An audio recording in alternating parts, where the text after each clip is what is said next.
Yeah. But they will ask to be put on the prayer list or pray for me or something like that.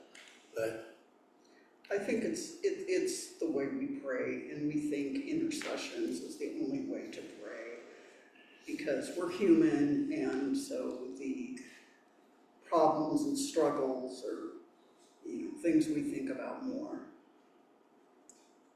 That's what people think prayer is, asking, giving God a laundry list of things that we need fixed. And along those, According to our previous bishop here in Colorado, that was something he said. huh. But along those lines, that made me also realize that in this society, we think that we are the ones who do things, that we make things happen. And so what we kind of do, Yeah, go I ahead. don't, I I love don't mean it. to sound so righteous, but my Thanksgiving prayers are much longer than my other prayers because everything else to me is God's will. But anyway, we're socialized to sort of be doers, right? Just take care of each other. Well, but also self-made man sort of thing. It's up to us. That's right. That it is up to well, women not so much maybe. Anyway, you know what I'm saying, right? And so I think that in many cases causes people to think less about where gifts come from or where things come from because I did it, So Well, I think we tend to think we are more competent and more omnipotent than we actually are. oh yeah. Well, yeah, exactly. You ask me over. No, because I need to run out in a bit. Okay. Thanks. any other thoughts about why we're more ready to ask than to give thanks? I'm with Nadine, my thanks prayers are much more prominent than my help prayers. And my help prayers are often for others rather than for myself. Right, and I was thinking outside of the prayers of the people, it's thanks all day long. I mean, I have to stop and think about the other part, but it's like thanks all the time.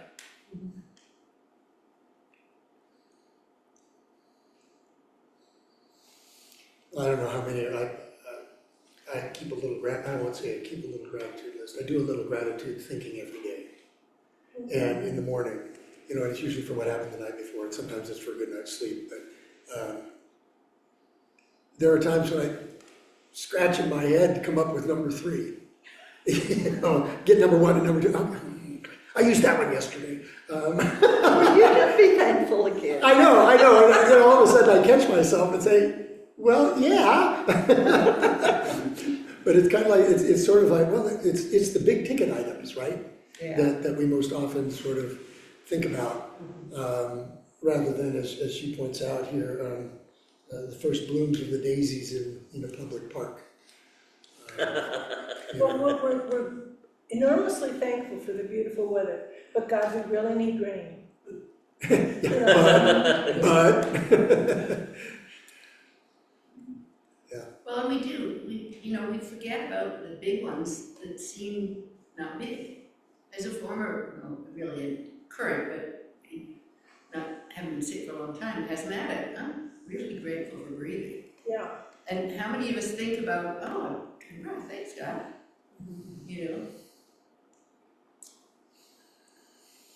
Well, that gets us into this. I'll just open it up to, we can talk about any of these questions that I came up with, and that's fine if we don't. But what struck you in your reading of this chapter? Marilyn said that she absolutely loved this book. I really did. I wasn't planning on liking it as much. It's okay to be one way or the other. She's not a heavy-duty philosophical, religious person, at least in the book. She allows for mistakes and to say things. So that's really what I enjoyed about it. She seemed like a real person. And I've never read her before, and I don't have any background with her. She's someone I'd like to meet. Yes, I would too. Me too.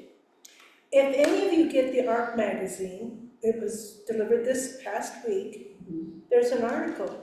That's where I saw it. I was telling you, that was where I saw it. I knew that I saw something by her in a place that I didn't expect. And Yeah, there exactly. it was in I the thought, ARC boy, magazine. that name sounds familiar, and the book was sitting there, I thought, oh my God, that's her. Is that the newspaper? No, edition? not the newspaper, the That's the actual magazine. magazine, okay. Okay. ARC, like A-R-K, A-R-C? No, AARP. American Association Oh, for gotcha. Retired Persons, I haven't read that yet. the Geezer I Journal. don't know if I 70, Yeah. And so this week, I can't remember why, I was looking up something, I guess maybe it was a reference to her pastor Veronica in the chapter, so, and she mentioned St. Andrew, which is a Presbyterian church in Marin City, just north of San Francisco.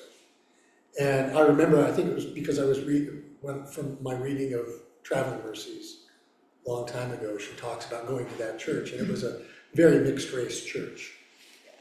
So I Googled it and looked at their website, and here are all these people standing there doing this, doing that, and there's Anne Lamott standing there doing this and doing that with everybody else, making sandwiches, teaching the kids. I mean, it was not that, that regular kind of person that you'd like to meet. No, I don't know her. I've met her. Okay. Yay! Name dropper. how, where, when, why, how?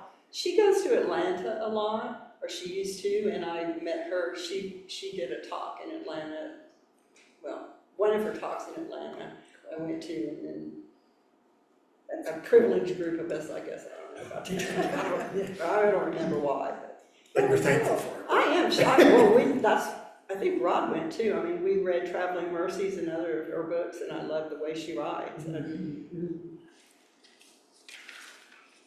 So, what were people's responses to, or were there passages that stood out to you that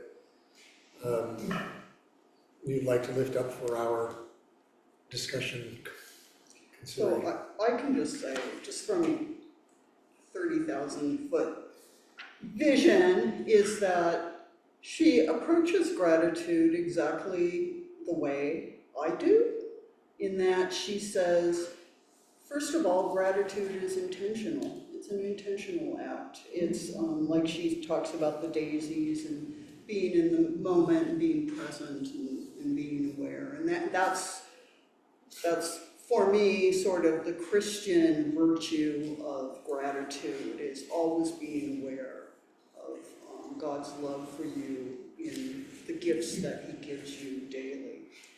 And then the second part is kind of stemming from that, is that gratitude is renewing. It's part of our renewal. It's part of our Christian renewal. So you don't just take gratitude and hold it in your heart and never do anything with it. The gift renews you to go on. And she uses examples. She uses kind of maybe more everyday examples of you pass it on to people, you do good things with it, that's all kind of part of it. So I think just the way she approaches gratitude is very much the way I've sort of learned to do it, and I think that's great.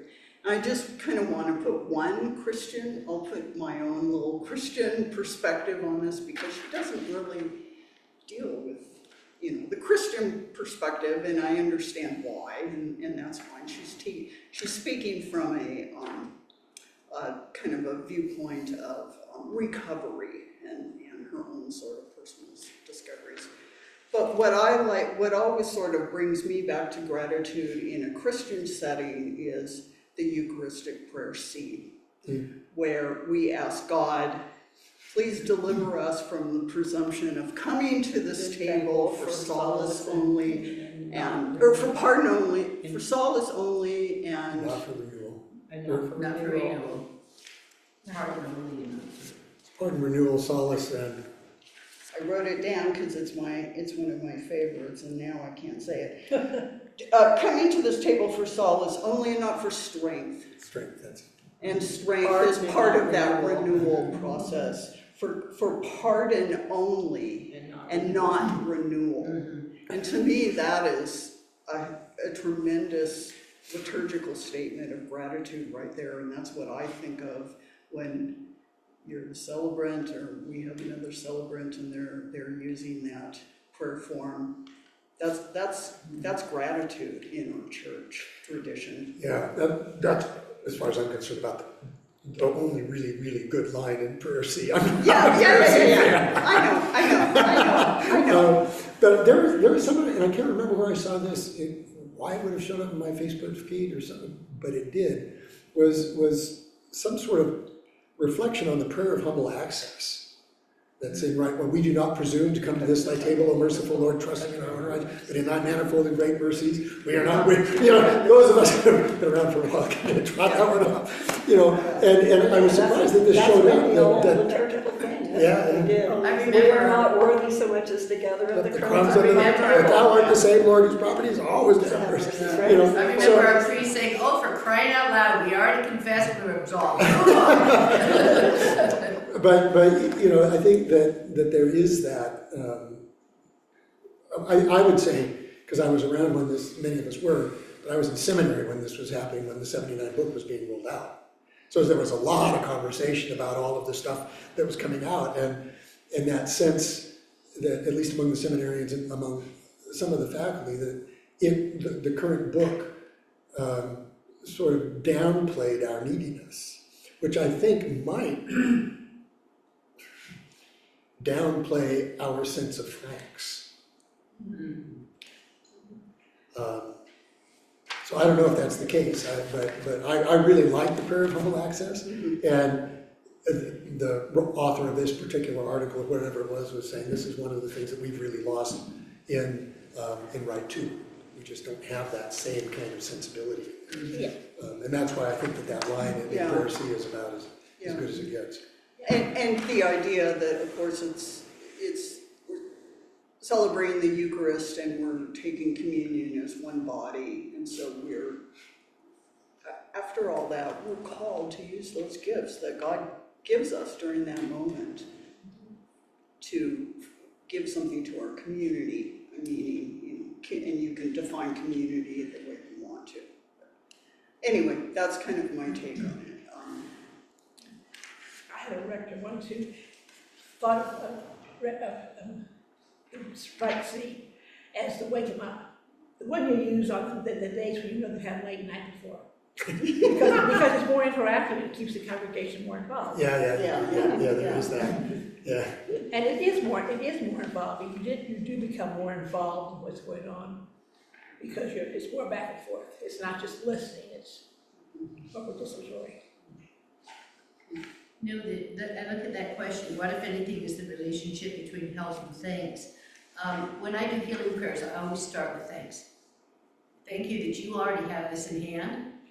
We need to hear, we'd like this, this is what we're worried about. Because I don't believe that our prayers manipulate God. Which a lot of people try to do, right? Maybe that's why they don't work. Yeah, but I think by starting off to say thank you that you already know what we need, that you already have this in hand, and here is what we need to hear ourselves ask you. But I think it's because we need to hear it. And so I think that help and thanks are inseparable if we're not just praying to Santa Claus. Sometimes I think the help is more telling ourselves what we need to work on and helping us clarify and focus on those issues, as opposed to asking someone else to do it for us. But it just kind of brings into focus what those issues may be that we need to be working on, or working towards.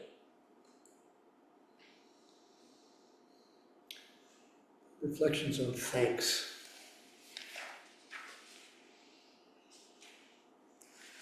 Well, the men's group met yesterday and our whole session was on gratitude. And I found it interesting because I think think we have a tendency to take the good things that are going on for granted and really focus on the negative things or the struggles.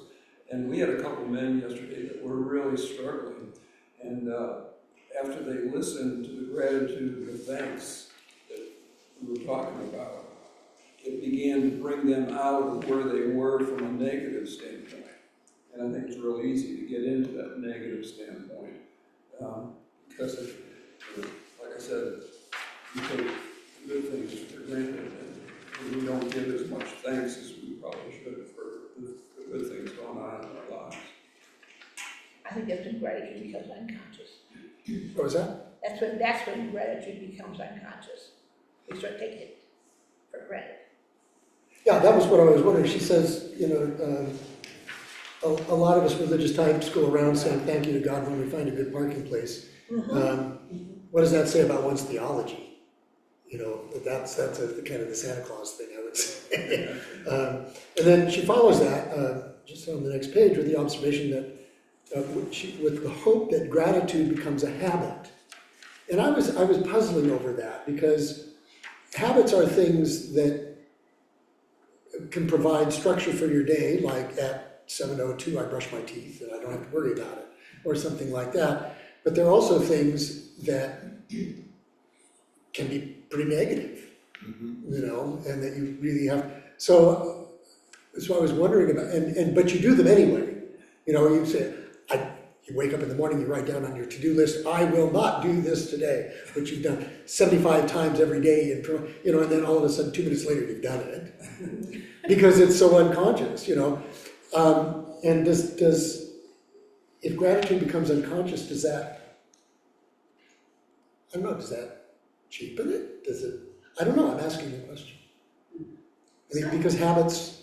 It sort of seems like it might need to be both and, like Karen mentioning that you do it intentionally, and I think sometimes there's that, and that's important to kind of remind oneself about one's gratitude, but also then on the other hand, for it to come naturally, that you just instantly give thanks for things.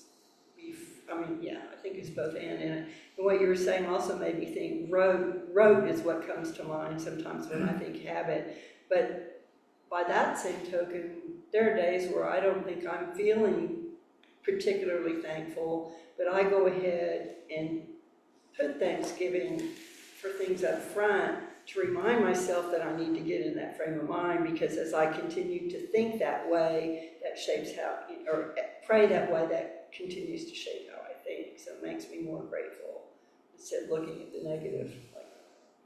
Yeah, and living a thankful life, part of it, again, it's not holding the gratitude and being frankly selfish about it, but it's living a thankful life is realizing that you've been blessed.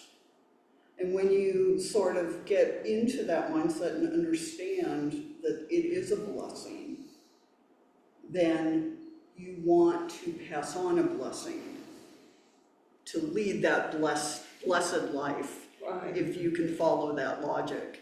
It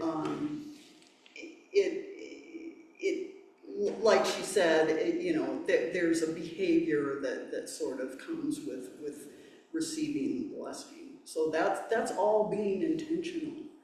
But also the idea of being grateful in adversity, that's really hard, and that's something I struggle with, because you get into bad theology of it's God's will, and I'm grateful, for this pittance, or, I'm grateful for, it could have been worse.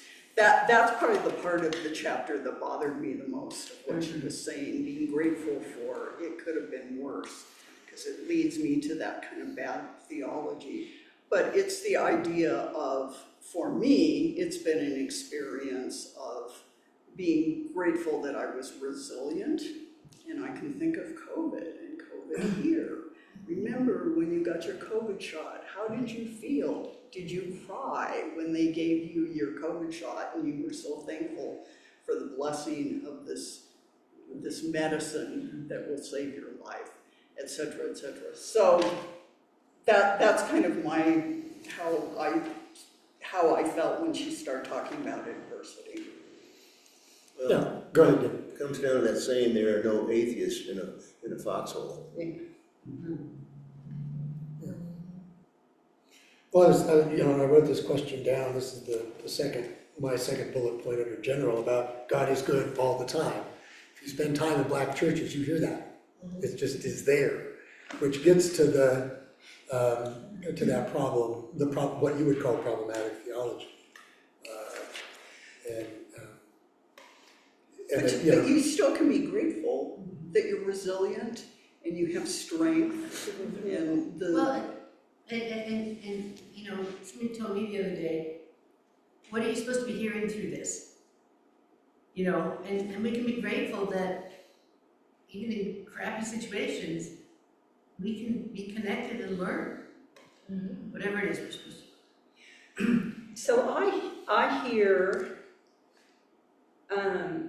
in black churches and among the Hispanic people that worship with, and Native and Indigenous people that worship with us at St. Clair, so black churches, and then these other folks, I hear a very different gratitude from them than I hear oftentimes from white people, I'll just say in general. Well, about being blessed. And I guess for me, it's because in my mind, I'm thinking because I'm amazed and it makes me want to be more grateful when I know what the history of black people is in this country or any other marginalized group, and here they are still giving praise first. You know, we're asking oftentimes for help and they're praising God, then that just, I don't know, that to me is internalized prayer and has a lot more impact on me, I think. And I was going to say, and at St. Clair's, I hear more praise from people than anything else. I mean, in the prayers of the people, it's virtually all gratitude, and it's like, stop and think again. Yeah, we You have so much compared to these people, so. And the pause for Thanksgiving. Yeah, we talked about that just before you came in. Yeah, and Jim allowed for a lot of time this week. Yeah. And that was unusual. I was wondering, did they forget to put down this is what you're supposed to say next at the bottom? You know? So, but no, you know, so that was great. I think the other thing too, and this I was thinking about this as Karen was talking, but it relates to this, is you know, we, as opposed to a lot of the people at St. Clair's, we talk about what's going to be happening in most Episcopal churches in the next hour and a half or so is a gathering of the privileged, as opposed to the gathering of the really, really needy. Not to say that we're any less needy, but we don't see it. Right. You know, and so I think that, and this goes to the question of help, and as I was thinking while you were talking, it's going to go to the issue of wow too, is that all three of those decenter us. And we don't want to be decentered. So, you know, that we aren't self-sufficient. Whether it's, I need help because I can't do this by myself. I'm not a trained mechanic and I need a mechanic to do it for me, you know, or, you know, thank you, I couldn't have done this, or, you know, I cannot make a sunset, but I delight in the sunset. Or wow, which we'll get to next week. And it's been a long time since I read the book, so I'm not going to try and remember what she said in wow. Jill, you asked this question about thanking God when we find a good parking space. I think that's valid. I'm not sure it's quite as valid to say, God, find me a parking space. Although I have been known to do that if there's a really good reason that I need to be close. I'm running late. No, that's not a really good reason. you know, I don't see anything wrong with that, because that's yet another, I kind of collect wild dog moments, I call them. And it is that daisy or the sunset or there's a parking spot, just what they needed. Well, see, that's why I asked the question about what does that say about our theology? Yeah, but I don't. You know, and I'm not saying that it's good or bad theology, I'm Yeah. just saying, what's our picture of God? Is God only there to stop wars, or is God there to help us find parking places? Right? You know, is God only there when a baby is born, or is God there when somebody dies tragically? Or do we put God in convenient boxes so that we can understand life, or perhaps exert some influence that's beyond our control? So I didn't have necessarily a one-directional answer in mind for that, but It's not so much a parking space for me, because I absolutely hate driving. It's finding emerging space on the freeway, because those other jerks just won't let you in. They don't care who you are, or what you're doing. Thank you, God. I like, I don't know if all of you know Marge's car. Well, you know, she's got this great bumper sticker on the back. Do you follow Jesus this close? I need one of those. I had this guy came running, I had to pass somebody that just come on at 470. And so I get in the left lane, and here comes some guy just blasting up there in this big SUV, and I'm thinking, I wish I had a bumper sticker like that. Other thoughts on thanks? Well, I think every thanks prayer probably comes from a help somewhere else. If you look at your help prayers, look at the thanks. Even if it's just for letting me have the free will to get to this circumstance. Yeah, I was thinking, yeah, Who kind of broke my neck? Everybody would say, oh, you know, poor you, you got your broken neck. But I was just grateful I could feel the seatbelt injuries. And I said that. They said, what a great attitude. No. Why shouldn't I be thankful that I can feel the seatbelt? I've got a broken neck. Yeah, that's. I can feel my seatbelt injuries, and I feel the fractured rib that went with the seatbelt injuries and all the bruises. Yeah, I can appreciate that pain. That's a good thing. some of you will remember this, that when I was attending Good Shepherd while I was working at DU, but I was here on Sunday mornings, and I think it was fall of 2008, maybe the second year I was at DU, I had a bicycle spill, fractured my pelvis in three places. Yikes. Microfractures, so they couldn't do anything about it except tell me to keep weight off.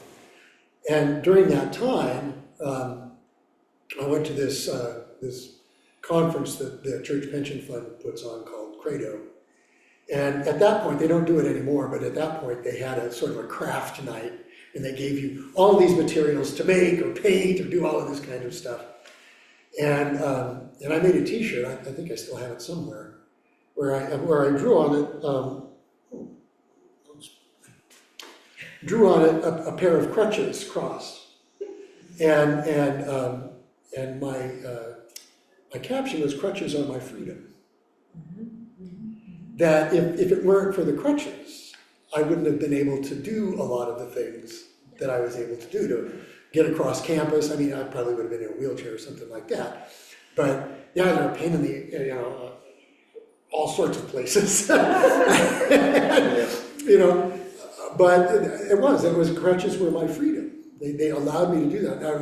And kids who all of a sudden learn how to ride a bike, that's their freedom.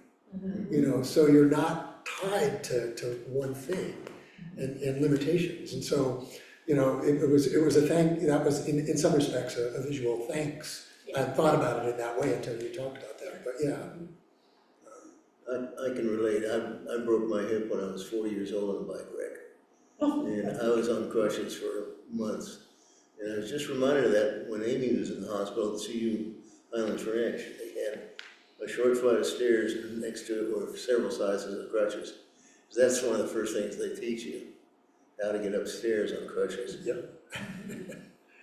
Yeah, well, I learned in 2009 that DU is not a flat campus. It's very appealing. born in Colorado after all. Yeah, it was a surprise, I mean, you don't think about it. Yeah.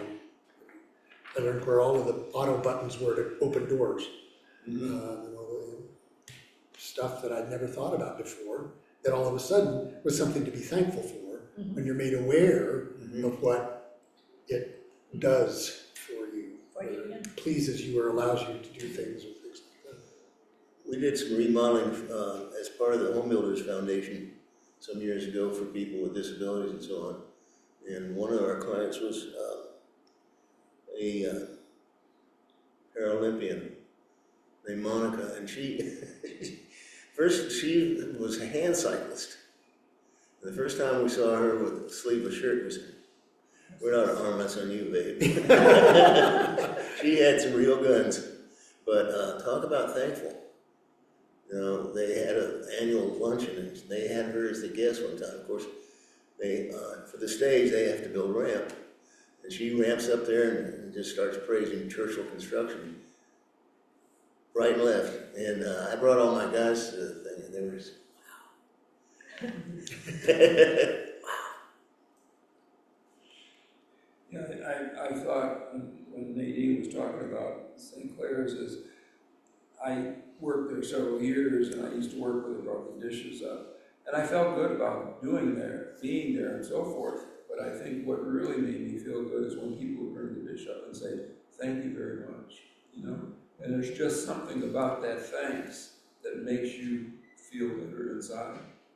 Mm-hmm. Well, I like to be on the end of the serving line, or as I hand them the plate and say, "God bless you." Not just, "Here's your food, God bless you, enjoy your meal." It's just a little, I try to get that little extra positive. I have a friend who's very outgoing and social, and I'm not. But she taught me, she doesn't know she taught me, but she taught me to be thankful for the cashier. For the person standing there putting things in the bin or whatever. Just, "Hi, thank you." We live in a home, our little area is our hometown. And we just really want everybody to know that we're very thankful. Yeah, the cashiers thing, especially at grocery stores, because most of us, I would say, go to the self-serve probably more often than not. I know Susan doesn't because she does most of our shopping, so she's not picking up a few things. She's got a cart full of stuff, so. But as much as I like the convenience of going through the self-serve, because there usually aren't enough regular cashiers to make the time, I would rather go through and actually talk. So if I ever see one that's open, the light's on and they're standing there, I go so that I can have some interaction. But that's one of those caught between a rock and a hard place. So I read this great book called 1,000 Things. It blows your mind. And so this man wrote it because on his way to work every work day, he would stop off at the local coffee shop and get his coffee. And he was in line with a bunch of other half sleepy people who would just grab their coffee. So he decided to research what went into getting his coffee and then turn around and thank the person or people who made that possible. So of course he starts with the barista and he starts with the owner of the coffee shop, and it goes on to who made the cup, who made the lid to the cup, the growers of the coffee in Central America. He went down there to Central America. I mean, he's a writer, he's a journalist, so this was kind of all part of his routine anyway, but it's the most fantastic book about thinking about what went into creating this book that's sitting on my lap. And talk about intentional gratitude, and then at the end he talks about the lessons he learned, and of course, the biggest lesson is to thank people, you know, in your everyday life. But it's fantastic. That sounds like It's a great. great It's book. very humorous. It's Oh, very I love it. humorous. Yeah. So Thich Nhat Hanh, many of you have heard of him, the Vietnamese Buddhist. I mean, he wrote something similar to that, and not even did the whole book, but the whole interconnectedness of everything, that it's not just one thing, it's not just coffee beans, it's all of that other stuff. I remember I was teaching a class at DU, and in the course of the class, we were talking about food, and that particular week, and I invited the guy who was the head of Sodexo, the caterer, the person who was in charge of feeding all of the people, you know, in the dorms and all of that. And I invited him to come to the class and answer questions. And there was more than one person who was really interested. Well, can't we eat local? And he said, well, depends on whether or not you want fruit in December. You know, and then he started talking about all of the things that went into getting food from wherever it was grown to the trays they were going through the line. And boy, was that a wake up for these students. You know, that it wasn't as simple as they sort of thought. You're talking about bright DU students and who had no sort of sense of that perspective, that, well, there was a lot of wear on tires for those trucks to move that 2,000 miles, and that was contributing to the, you know. And so if you want an orange, you know, in the middle of winter, we can get it for you, but you just need to realize that there's more to it than that. You need to pay for it. What was the name of the book? 1,000 Thanks. And his name is AJ, and I can't remember his last name. I mean, it's hysterical. He does all this research. He tracks down the company in Seattle that designed the lid for the coffee cup, and so he gets a number and he calls them up, and he said, you know, do you make lid number 5579, da da da da. And this woman is talking to him, yes, I just called to say thank you. And he does this, and it's absolutely wonderful, you know. And some people are just floored. Some people think he's a crank, of course. Some people said, oh, this is amazing. Thank you. Thank you for thanking me. Reminds me of eating at the Memorial Union at college, you know. Everybody complains about how bad the food is, but my thought is, man, it's kind of cool. I just walk in here, I got food. It's food I'm happy. I'm grateful for that. Thank you. And you learn some days we're more thankful, you're more thankful for than others. Especially when he retired and I made him do the cooking. Other thoughts? We're about ready to close this down. Other thoughts? I just have found that the older I get, the more thankful I am. The less helps I need. I'm just grateful for everything. Truly, nature, my health, just friends. I'm glad that I'm that way. But I am more grateful and thankful. Yeah, I agree with you. I have a friend who's with the Salvation Army who just recently her driver's license was taken away, so she carpools with me. And which I'm very thankful for, because we have been kinship almost in 2 months. But it's like, holy crap, what am I gonna do when I lose my driver's license? You know, I don't have a daughter living with me that's gonna take me places. Don't worry about it, honey. I need a daughter. Uber. Well, I guess, I don't know how to do that, but I guess. I think my first It's an breakout app. call along this line, my first job, I graduated from college, was at a private hospital, where everyone was very demanding. They wanted things just so, they wanted everything. I went from there to a state cancer facility, which was totally indigent. And everyone there was so, with the worst disease, often incurable, was so thankful. Because on these wards, these people would take the bus for 8 hours to get to the hospital for their treatment. And they were so thankful Because there's always somebody else in the ward who's worse off than they were, and they could help them. No matter how bad off they were, they could find somebody else who needed more help. And they would do it and give it to them. And I think I saw this in a very visceral way, very early in my career. I think that helped shape a lot of my thinking towards gratitude and paying back. So she said, I found a place that really spoke to me. Saying and meaning thanks leads to a crazy thought. What more can I give? We take the action first by giving, and then the insight follows that this fills us.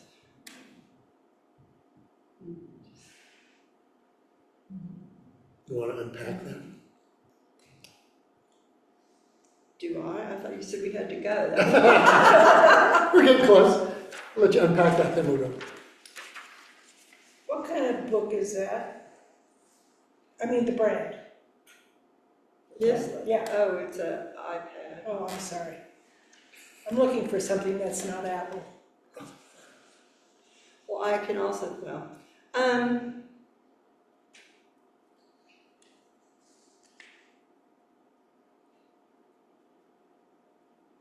yeah, I just agree with that. It compels me to want to give more when I say thanks, because it's an internal acknowledgement that I've been given. If all these things, just being here, being healthy, having God's grace, and it compels me to want to share that in some way. So I like that she said that. And then she says it obviously behooves me to practice being receptive, open for the business of gratitude. Yeah. That's true. Well, thank you all. Thank you. We'll move into WOW next week. Be reminded of Are a we gonna chance. do both wow and amen? I assume. There's another chapter after wow. called Oh, is Amen. it, or is it just like a page and a half? I think it's 7 or 8 pages. Oh, is it that much? Well, there was a beginning, so there was the let us kneel portion. I just see acknowledgements. Maybe you want to have the whole chapter after wow. That's small font. Oh, yeah, there is amen. That's right, yeah. Yeah, so we'll do wow and amen. Yeah, yeah. Because the following Sunday is the first Sunday of Advent. And we will shift into going back to that thing that we've done a number of times, the Living Compass, which is daily reflections plus weekly discussion. And last year it was on gratitude, should have done this last year, but this year it's on generosity. So. Did you know that Diana Butler Bass has a new book out? A brand new book.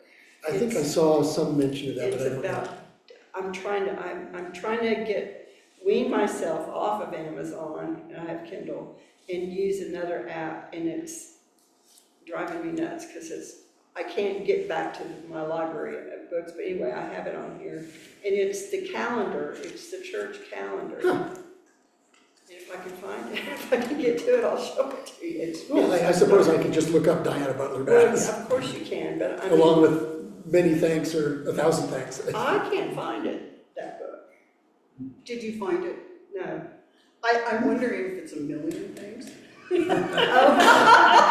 It's some astronomical number of But not a Google thanks. That's something quite different. If I had my Kindle with me, I could tell you. All right, well, thank you all. Thank you. Thank you.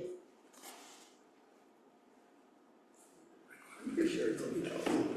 All right, I'll be at the front door.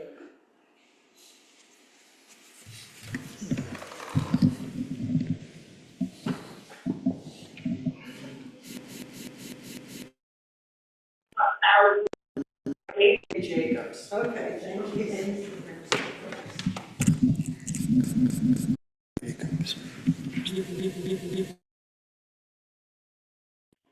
Oh, happy.